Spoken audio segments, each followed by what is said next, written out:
Welcome to Rural Strong Live, presented tonight by my friends at Clarksville Creative Sound in Clarksville, Tennessee. You can hear the latest from their artists like Steve Marquardt, Braden Riley, Braden Ryle, Jaden Riley, Jasmine McDonald, Mackenzie McKeady, and Kurt Ryle, and more on Rural Strong Radio at ruralstrongmedia.com, or you can find them wherever you download your music. A lot of cool stuff going on with Clarksville Creative Sound. I was with their bunch last week for the CMA of Texas Awards down in Lubbock, and we had a great time. Not only are they great artists, they're great at karaoke too. We'll talk about that on a later show here, but they can throw down with some karaoke, and they're pumping out the new music out of Clarksville, Tennessee, like you wouldn't believe. A bunch of new ads this week, so make sure you go check them out. Also, Braden Ryle has dropped a new Christmas single, Christmas in Your Kiss, which is going to begin spinning on with the rest of our Christmas tunes on November 1st. So you're going to be hearing a lot more from them. So pay attention to the Rural Strong Media socials and also Rural Strong Radio for that. Well, tonight's special guest is a native of Southwest Florida. He's had quite an interesting path. Rather than heading to Nashville, he has pursued a passion for music while also pursuing a passion for law enforcement in the Sunshine State. He has a new EP out called Open Road that was just released last week, and we can't wait to tell you all about it. But first of all, Jason Brownie, welcome into Rural Strong Live. Hey, thank you so much for having me. I appreciate it very much. How you been? I've been pretty good. We're kind of getting back on our feet. We took a direct hit from Hurricane Ian, so that's been a little rough. I was actually in Nashville when the storm hit, but I was joking around. It's like the movie Planes, Trains, and Automobiles trying to get back to Florida. It was quite the adventure, and worried about the family. And so I'm up there recording in Nashville, and like between every take, I'm checking my phone and just checking on the family, and stressful. Well, through that, how did everybody fare, and how's the family? We're very blessed. We did pretty good considering. So a lot of devastation down in this area, though. And we'll be continuing to think and pray for you guys, and for everybody watching. If there's any kind of relief efforts out there you can be contributing to, the Red Cross or what have you, please make sure you step in, because we're all one big community here all throughout the nation, and when one hurts, everybody hurt. And I know we've seen a lot of devastation down there, so our prayers are with you guys as you rebuild. And as we mentioned earlier, unlike many of the artists jockeying for recognition and stage time there in Nashville, you've opted to stay here in your native Florida and make a go of it. Meanwhile, making a living in law enforcement. And I wanted to get to that side of things in a bit. But first off, tell me a bit about your upbringing in Florida, because I know family has heavily influenced you in your journey. Yeah, I was raised on the outskirts of town. My grandparents had a ranch that I grew up on. So I kind of grew up out in the country and grew up, listening to old country music. And I took a love of music at a very early age, and just kind of took it and ran with it, and started singing and doing talent shows and playing my little fake guitar and putting on performances for the family after dinner every night in the family room. And it just evolved to a high school band and a college band and so forth and so on. And then finally I ended up getting a record deal, and I couldn't be more blessed. It's very, very cool the way things have panned out. So when you first started noticing country music, who were you listening to? Oh, gosh. The very first country song I remember ever hearing as a kid was Man of Steel by Hank Williams Jr. And then my grandfather used to roll around with On the Road Again, Willie Nelson, a lot of that. So the classics. What was it about those artists that stood out to you? Oh, gosh, just the songwriting. Well, like Man of Steel, being a little kid, Superman. Yeah. Superman stood out to me. But the storytelling, the songwriting, I grew a passion for songwriting at a very early age. I think I wrote my first song at like 7 or 8 years old. It was pretty terrible, but I've always had a passion for songwriting and storytelling and things that people can relate to. Well, fast forward to today, who are you listening to? Oh gosh, you know what? I really listen to everything. As a songwriter, I draw inspiration from different genres, and I listen to everything from old country to new country to Guns N' Roses to Metallica to Poison to Motley Crue to Frank Sinatra. Like anything that has a good melody, I love. But out of the new artists, I've really been enjoying Jackson Dean's album lately. So I often wonder, what's the biggest challenge in trying to find the sound that lies somewhere between some of the artists you just mentioned and what you're listening to today? You know, honestly, it just kind of comes naturally to me because I did grow up playing in a rock band. And like I said, at an early age, I had a love of country music. So kind of blending the two genres together and being a fan of so many different genres of music, when I write songs, it naturally kind of come together that way. So to get anywhere in this business, I know you have to make the right connections, and I imagine that gets a bit tougher when you're not in Nashville full time. How did you go about putting together a team that you can put in motion here to set you up for success? Well, Mr. Gomes, the CEO of Clearwater Records, I met through my fiance is friends with his daughters, and he came to a one of my concerts one time, not necessarily to see me, just to hang out. And I was doing an acoustic show one Halloween a couple years ago, and he liked what he heard. He and I hit it off. We've actually become really, really good friends. Spent a lot of time over at his house just jamming on acoustic guitars and having some beers until the wee hours of the morning, and it kind of evolved into him offer me a record contract, and been back and forth from Nashville. We do all our tracking and vocals and stuff in Nashville, but I've remained based in Southwest Florida. And being on Clearwater, you are a label mate of Exile. That's right. Yeah, those guys are awesome. They have definitely seen it all and done it all in country music over almost 60 years here. Just an incredible legacy. Crazy. So earlier this year, you released your single "Pretty Girl on the Passenger Side." It debuted in May, and the video found its way onto CMT. What was it like seeing your work on TV? People ask me that all the time. I don't feel any different. Like the guys, doing what I do for a living. Like obviously, like the guys will kind of razz you a little bit. Like out there, like singing your heart out with a guitar and whatnot. And law enforcement is kind of like the tough guys. And I still consider myself a tough guy, but like musicians, have like the softer side too, and so, but no, it's cool. It's really cool for my daughter, my daughter being able to see and hear that stuff. She's 9, so she thinks it's pretty cool. Does she have any musical inclination? Oh gosh, yes. She absolutely loves music. She wants to be the next Ariana Grande. That's excellent. Well, tell me about this video. So this video was actually shot in my hometown of Punta Gorda, Florida, and it was shot over 2 days. And the song "Pretty Girl on the Passenger Side" is just, I think it's a fun driving song that makes you want to cruise down the road and turn up the radio. And we wanted the video to capture that and also capture the open road vibe, which I think it did. Excellent. Well, we'll let the audience be the judge of that. I'm going to roll this video here and let folks see it. Thank you.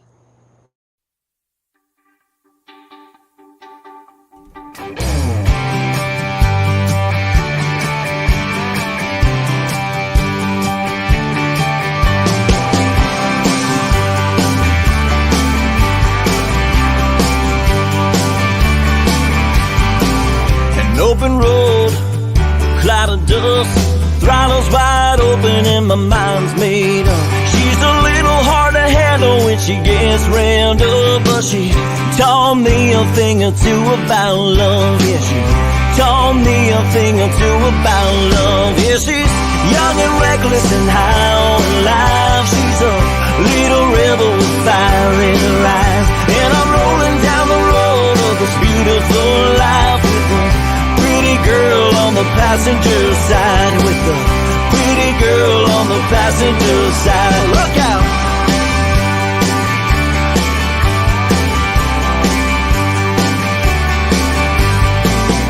Open road, summer breeze, rear views full of things I just don't need. I could drive this road forever, I don't care where it leads, 'cause I got my baby sitting next to me, yeah.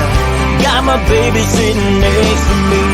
Yeah, she's young and reckless and high on life. She's a little rebel with fire in her eyes. And I'm rolling down the road of this beautiful life with her pretty girl on the passenger side. With the pretty girl on the passenger side. And we drive and I felt so alive and free, 'cause I got the sweet thing next to me.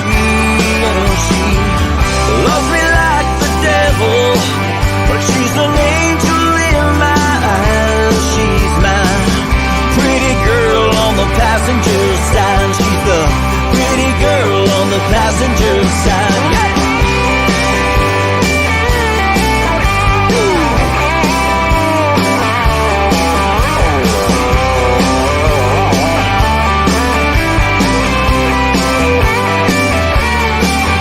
Well, she's young and reckless and high on life. She's a little rebel with fire in her eyes. And I'm rolling down the road of this beautiful life with a pretty girl on the passenger side. Well, she's young and reckless and high on life. She's a little rebel with fire in her eyes.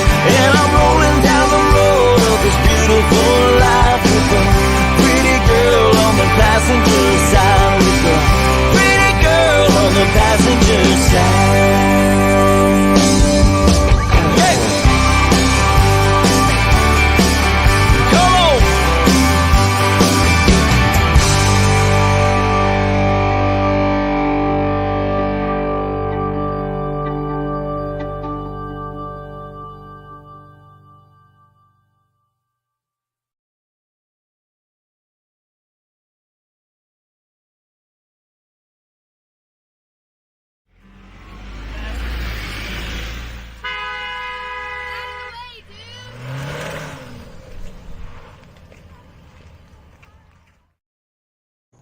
I'm glad you showed the blooper. I like that. I hadn't seen it all the way through, so I didn't even know that was coming. So that caught me off guard. That's cool. I love it. Well, I put that one in the category of earworm, and that's not a bad thing. Boy, that one really sticks with you. Thank you. Thank you. Great, I appreciate it. Great song. What you got a pretty diverse range in terms of up-tempo songs like that, and some that tug at the heartstrings. Which ones are your favorite? Oh my gosh. As a songwriter, I would say the two that really, I mean, they're all kind of like your children, you know, you love them in different ways. And I would say Ain't How Whiskey Works lyrically. And If This Is the Heartache, you know, to me is like a gut wrenching song, you know, and I wrote it to be kind of gut wrenching, you know, because everybody is either had their heart ripped out at one point or will at some point in their life, you know. So I think that's something that's relatable to a lot of people. And then Doggone Long Gone is doing really well since the release of the EP. That song is another one that people can relate to a lot, because it's about that breaking point of finally giving up on someone who's struggling with an addiction, which is a hard thing to do. But the old saying, you know, you can only help people that want to help themselves, you know, and it gets to a certain point where it's like you just cut the cord and walk away, you know. And I think a lot of people have experienced that. And out of all the songs that I've written, that one, I've had more people come up to me after the show and tell me that they can relate to that one the most. Well, I tell you what, other artists I know who have had songs of a similar theme have relayed similar experiences. It just, that's something that just really sadly resonates with so many people here. And I'm sure in your day job, you see plenty of that as well. Absolutely, absolutely. But the cool thing about this EP is I've had the pleasure to be the sole songwriter on all songs that are on there. So it was definitely a cool collection of different, like we just listened to a fun, upbeat, lighthearted song. But like you said, there's some other ones on there that pull the heartstrings a little bit. Well, I tell you, that's got to make you feel good though when that thing finally hits the streets and you see, that's all your blood and sweat and tears behind that. Yeah, it's very cool for sure. So where the thing you this one's out on the streets now. Where are you looking as far as working on new material and putting together the next project? Yeah, well, I mentioned that I was up in Nashville during Hurricane Ian and missed out on that whole fiasco. But I was actually up in Nashville completing work on the full length album, which we hope to release in the spring of 2023. So I've completed all my work, all the vocals and everything for that, and I did have the luxury of having some wonderful songwriters contribute to the full length album. So it's pretty cool. It's my first time recording, works that other people have done, but I have the mindset, best song wins, whether I'm the songwriter or not, that's how you have to approach it. Best song wins to make the album, and we'll see how it plays out. Who's producing the new album? Jeff Bates, who also produced the EP. Yeah. Oh, and he actually he co-wrote a song with me that's going to be on there. And then actually I recorded one of his songs that he had written that has a really good like country rock and roll vibe that's like totally right up my alley, and it was really cool for Jeff to think of me, when he presented that song to me, and he's like, I can totally hear you taking this and making it yours. So that was a great honor. And for some of those guys who have been around the block a bit, are you studying them a lot? I mean, do you soak it in when you get the chance to learn from them? Oh yeah, I'm definitely, I've always been super humble. I'm like a sponge, I definitely, Jeff is a wonderful producer, but he's an amazing vocal coach. He's hard on me in the studio, which I want him to be, as far as, he's helped me a lot with enunciation and he told, he told me that, I had mud mouth at one point, so we had to get rid of that in the studio, because singing live and singing in the studio are two completely different things, so in the studio, the enunciation and everything is a lot more important. And, because every word is really broken down, like live, you sing it once and it's gone. Right. When you are in that position and that probably feels kind of counter to what you're used to. How do you break yourself of those habits and what do you do to kind of weed out the mud mouth, so to speak? Well, I say I have so much more life experience than most, like breaking into this business, and I've seen so many things, some terrible things, obviously over the course of 15 years on the job, and I've always been, very open-minded, and, I don't pretend to know everything. And, I'm very blessed to be in the situation that I'm in, and I would be crazy not to go into it open-minded and listen to people who have been there and done it, and I think a lot of, maybe if I was, 20 years old and breaking into the business, when you think everything, it might be a different story, and that's not to knock anybody. It's just, I was that way when I was younger. It probably wouldn't have worked out for me as well as it has, at this stage. Where did you record the album? We recorded it on Music Row at the Funhouse Okay. Studios, and then vocals, we cut a lot of the vocals at Jeff's home studio. Okay. A lot of good music's come out of the fun house. Oh my gosh, it's very surreal, when like George Jones is recorded there, and I mean, in the same room that I was cutting vocals in, and it's crazy, and then the session players, all the amazing acts, that the session players and albums, that I grew up a fan of, and these are the same guys that played on those albums. It's very, very cool. Really makes you have to bring your A game, doesn't it? For sure. Well, you alluded to a little bit earlier. We talked about it a little bit earlier. Your other passion is law enforcement. You have a degree in criminal justice. Now you're working towards a master's in cybercrime from University of South Florida.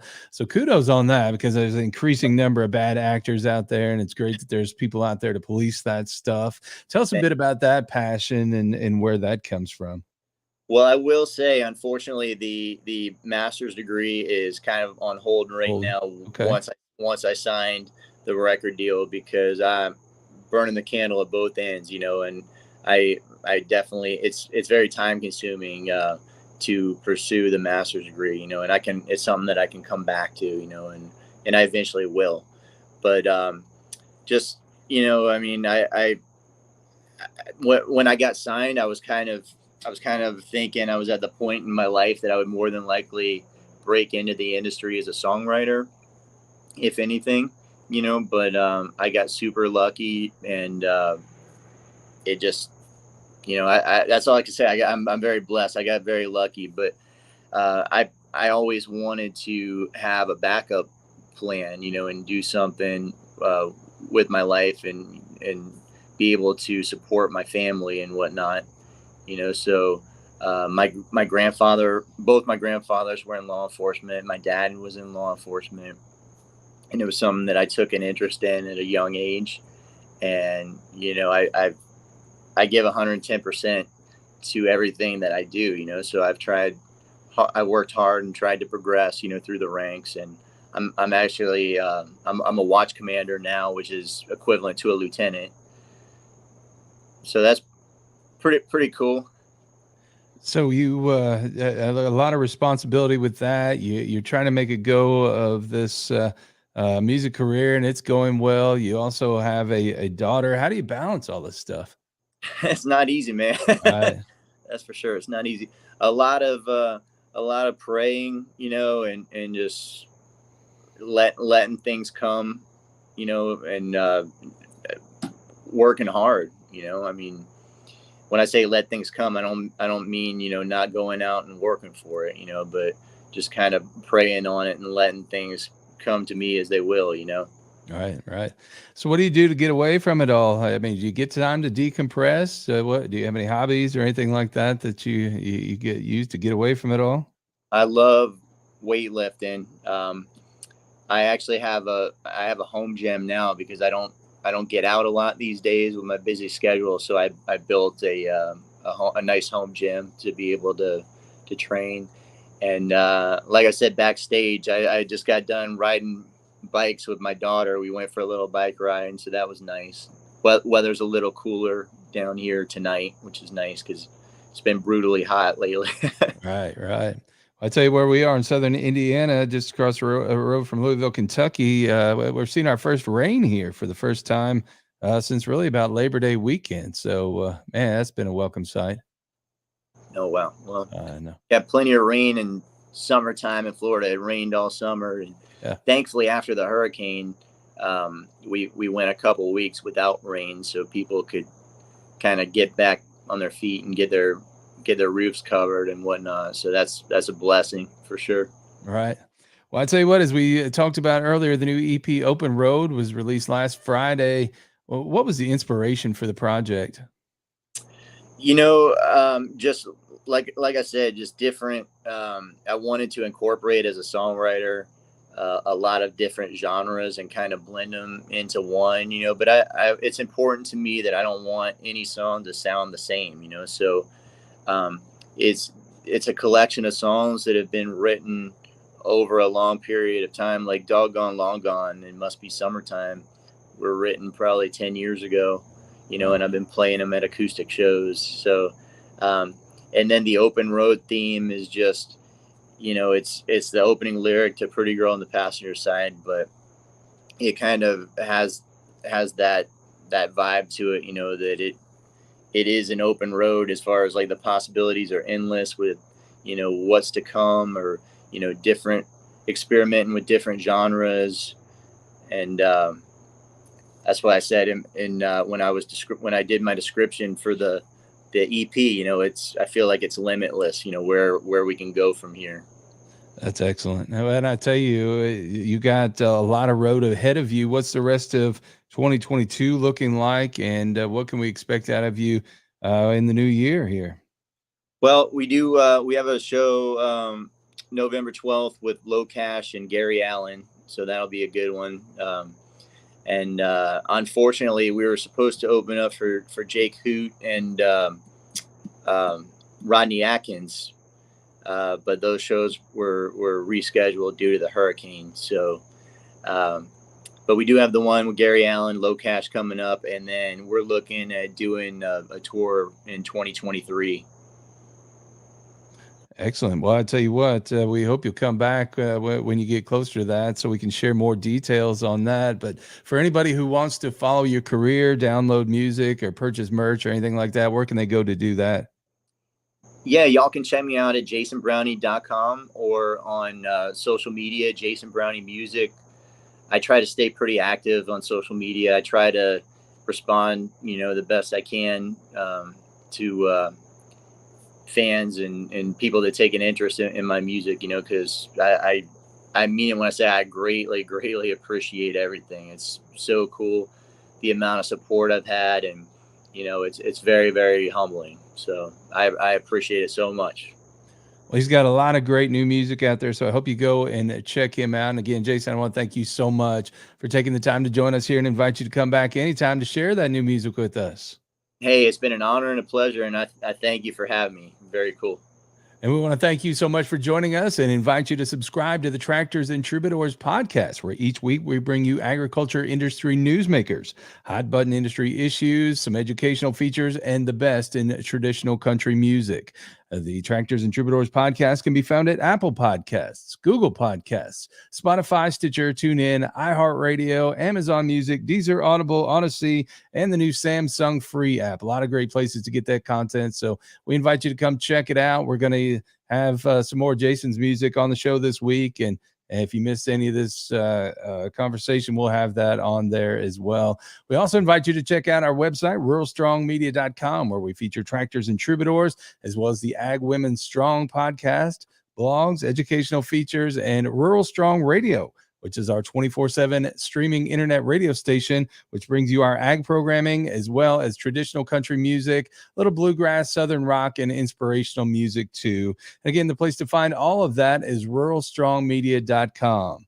Well, again, we want to say a special thank you to our sponsor tonight, Clarksville Creative Sound, and invite you to stay tuned to the Rural Strong Media socials for more on them. Make sure you go check out all of their music. They have got a lot going on in Clarksville, Tennessee.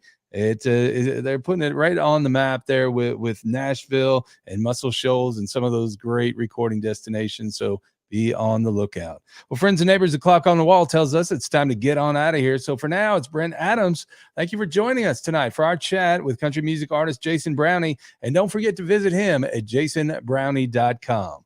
Good night, everybody.